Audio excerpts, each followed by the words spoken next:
Bonjour, aujourd'hui je vous montre comment convertir des unités avec une méthode appelée les facteurs de conversion. Comme je vous ai déjà mentionné, dans les problèmes de la cinématique, c'est souvent nécessaire de convertir des unités avant de pouvoir calculer le problème. Donc aujourd'hui, je vous explique comment le faire avec des exemples. Tout d'abord, si on voulait convertir 108 km en mètres, donc moi je vous suggère pour commencer de trouver c'est quoi la relation qui unit les mètres avec les kilomètres. Et on le sait, ou la plupart de nous le savent déjà, que 1000 mètres est égal à 1 km. Ce qui veut dire que si j'ai 1 km, j'ai 1000 mètres. Si j'ai 2 km, j'aurai 2 fois 1000, donc 2000 mètres. 3 km, 3000 mètres, et ainsi de suite. Et donc, je sais que 108 km, 108 fois 1000, va me donner 108 000 mètres. Quand vous regardez le problème de plus près, vous vous posez peut-être la question à savoir qu'est-ce qui est arrivé aux unités. On commence le problème avec des kilomètres, puis tout à coup, on termine avec une réponse en mètres, après avoir multiplié par 1000. Au fait, pour écrire le problème de la bonne façon, il faut se fier sur la relation entre les mètres et les kilomètres, et il faut aussi se servir de ce que j'appelle une boîte d'égalité. Donc, commencez toujours le problème par qu'est-ce que vous avez à convertir. Dans ce cas-ci, on connaît 108 km. Donc, je vais écrire 108 km fois, et là, je vais me servir de ma boîte d'égalité. Ce qui est important, c'est que ce qu'on commence avec, dans ce cas-ci, mes kilomètres, c'est placé en haut. Donc, pour pouvoir l'annuler, je dois le diviser par kilomètre. Donc, ma relation, 1000 mètres est égale à 1 km, elle va me servir ici.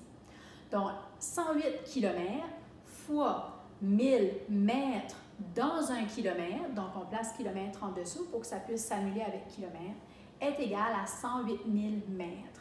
Et de cette façon-là, mes kilomètres sont partis, je les ai annulés et j'obtiens mes mètres qu'il me reste. Je vous donne un autre exemple.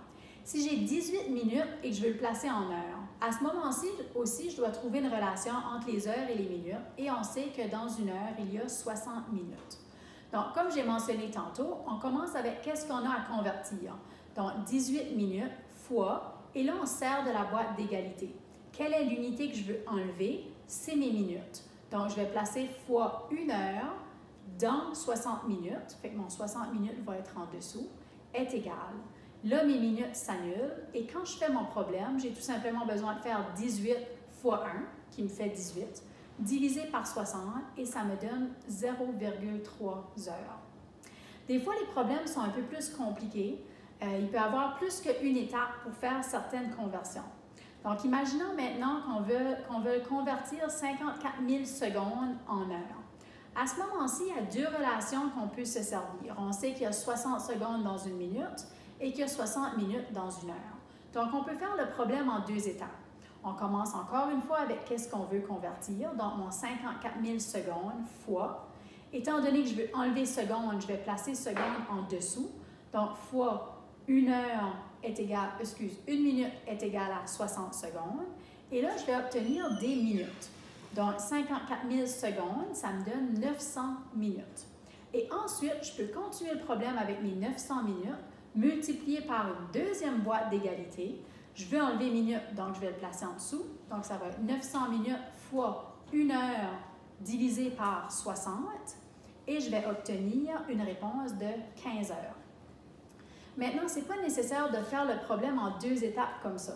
On peut le faire tout d'un bout, sans arrêter, c'est-à-dire que je pourrais écrire 54 000 secondes fois 1 minute divisé par 60 secondes fois 1 heure divisé par 60 minutes et obtenir la même réponse. Je pourrais encore utiliser une autre relation qui me dit que 1 heure est égal à 3600 secondes et juste faire le problème en une étape encore, en commençant avec mon 54 000 secondes fois 1 heure divisé par 3600 secondes. Et comme ça, j'annule les secondes, puis il me reste tout simplement mes heures.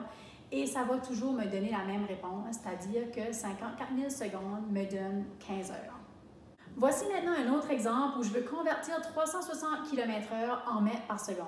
À ce moment-ci, on voit que je vais enlever les kilomètres et je vais enlever les heures. Donc, je vais devoir faire le problème en deux étapes.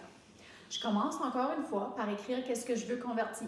360 km sur mes heures. Et là, je peux clairement voir que mes kilomètres sont en haut et mes heures sont en bas.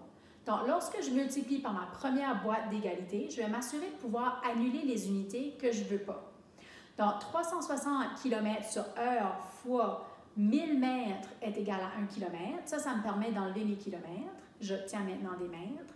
Et là, j'ajoute une deuxième boîte d'égalité où je multiplie par 1 heure est égal à 3600 secondes. Comme ça, mes heures peuvent s'annuler et j'obtiens des mètres en haut et des secondes en bas, et c'est ce que je voulais. Maintenant, à la calculatrice, tout ce que j'ai besoin de faire, c'est 360 fois 1000 fois 1, ça ne change rien. Divisé par 1, divisé par 1, ça, ce n'est pas nécessaire non plus. Et maintenant, divisé par 3600. Donc, si je simplifie, c'est 360 fois 1000 divisé par 3600 et j'obtiens une réponse de 100 mètres par seconde. Je peux aussi faire l'étape contraire où on commence avec des mètres par seconde pour obtenir des kilomètres-heure. Supposons qu'on veuille convertir 400 mètres par seconde en kilomètres-heure. Donc, encore une fois, je commence par qu'est-ce que je connais, mon 400 mètres sur seconde, multiplié par ma première boîte d'égalité. Je vois que je veux enlever mes secondes se trouvent en bas, donc moi, je vais les placer en haut. Donc, je multiplie par 360 secondes divisé par 1 heure. Et je multiplie encore par 1 km qui est égal à 1000 mètres, donc 1 km sur 1000 mètres. Et je fais mon calcul en faisant 400 fois 3600 divisé par 1000 et j'obtiens 1440 km/h. Je vous donne un dernier exemple. Pour te rendre à Miramichi, tu roules à une vitesse moyenne de 90 km/h. Quelle distance te sépare de cette ville, sachant que tu as pris 150 minutes pour faire le trajet? Et on spécifie de trouver la réponse en mètres. Donc, je dois tout d'abord identifier la variable recherchée. Dans ce cas-ci, D est égal à point d'interrogation. Ensuite, j'inscris ce que je connais. Je sais que mon temps est 150 minutes et que V est égal à 90 km/h. En regardant mes unités, je peux tout de suite voir que je dois faire des conversions. Je peux changer le temps en secondes, ma vitesse en mètres par seconde, ou je peux laisser ma vitesse en kilomètres-heure et mettre mon temps en heure pour ensuite changer ma réponse en mètres. Donc, il y a différentes façons de le faire, mais une chose est certaine, c'est que vous ne pouvez pas faire le travail avec les données qui vous ont fournies. C'est absolument nécessaire de faire des conversions. Donc, je vais commencer par changer mes 150 minutes en heures. Donc, 150 minutes fois 1 heure divisé par 60 minutes. Puisque minute est en haut, moi, je vais le placer en bas pour pouvoir annuler cette unité. En faisant le calcul, j'obtiens 2,5 heures, que je peux ensuite aller placer dans ma formule. La formule, V est égal à D sur T, ou je peux isoler D est égal à V fois T, dépendamment comment vous voulez le faire. Les deux sont bien. Donc, 90 km/h est égal à D divisé par 2,5 heures. Je fais ma multiplication croisée. 90 km/h fois 2,5 heures. Mes heures, ça s'annule et j'obtiens une distance de 225 km. Vous vous rappelez, au départ, on a demandé ou on a spécifié qu'on voulait la réponse en mètres. Donc, une fois que j'ai mes 225 km/h, je peux aller refaire une petite conversion, c'est-à-dire 225 km fois 1000 mètres dans 1 kilomètre et j'obtiens une réponse de 225 000 mètres. Et ça, c'est ma réponse finale. Bon, je sais que ce n'est pas toujours évident, mais j'espère que cette vidéo vous aidera quand même à faire des bonnes conversions puisque c'est nécessaire dans beaucoup de problèmes de physique. Sur ce, je vous laisse pratiquer puis je vous souhaite une belle journée. Bye bye!